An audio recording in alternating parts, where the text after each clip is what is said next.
Bonjour à toutes et à tous. Voici la partie analyse, discussion du mémoire et donc quelques pistes afin de vous aider à réaliser cette analyse, discussion de vos résultats.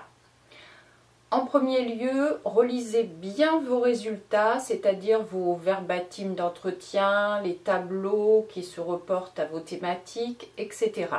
On a besoin également de son cadre théorique afin de convoquer certains travaux de chercheurs que vous avez cités donc dans le cadrage théorique lorsque vous analysez vos propres résultats. Il s'agit également dans cette partie de valider ou d'invalider vos hypothèses une par une. Vous pouvez analyser les points communs et les différences. Vos résultats ont peut être mis en lumière que, par exemple, 5 enseignants sur 6 utilisaient le même dispositif de travail pour un apprentissage précis. Comment l'analyser? Des petits groupes, car il s'agit du langage oral et donc cela permet de renforcer l'apprentissage et de repérer des difficultés, comme le montrent les travaux de Florin, et vous mettez l'année entre parenthèses. Ça peut être également au contraire un enseignant qui privilégie un grand groupe pour renforcer l'autonomie, le tutorat, les interactions, en référence aux travaux sur les classes multiniveaux. Vous citerez également les auteurs et l'année de parution.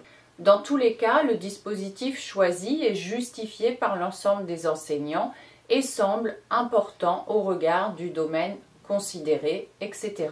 Je vous ai donc pris un exemple.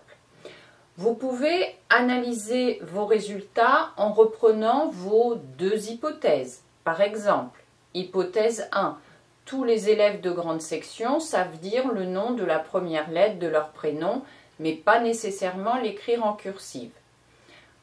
Vous écrirez peut-être « Nos résultats montrent que, effectivement, le nom de l'initiale du prénom est connu par 15 élèves sur 18, mais 10 sur 18 savent l'écrire en cursive. » Cela correspond d'une part au résultat de Foulin 2006 sur la connaissance des lettres et de l'initiale du prénom et de manière disjointe aux travaux de Zerbato-Pouidou 2006 sur le sens de l'activité d'écriture et le dialogue didactique. En effet, nous pouvons émettre l'hypothèse que l'initiale du prénom n'est pas toujours verbalisée par l'enseignant dans le cadre d'une séance ritualisée didactiquement et consistant à donner du sens au savoir en jeu.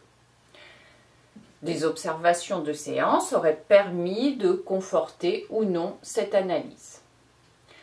Lorsque vous avez présenté vos résultats, vous n'avez gardé que ceux qui permettaient de répondre à votre problématique et qui étaient en lien avec vos hypothèses.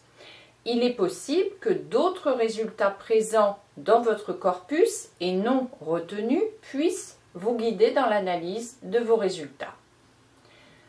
Vous pouvez émettre de nouvelles hypothèses afin d'expliquer un résultat que vous n'attendiez pas, qui semble singulier. C'est possible également. Enfin, vous pouvez illustrer vos analyses avec des extraits d'entretien, un exemple particulier issu de votre corpus, etc.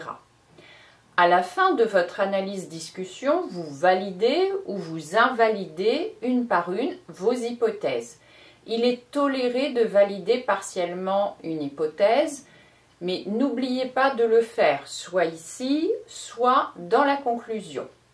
Faites bien entendu corriger votre analyse-discussion par votre directeur ou votre directrice de mémoire et n'oubliez pas que vous pouvez consulter des mémoires MEF sur la plateforme DUMA du CNRS. Je vous ai remis le lien sur le blog. À bientôt!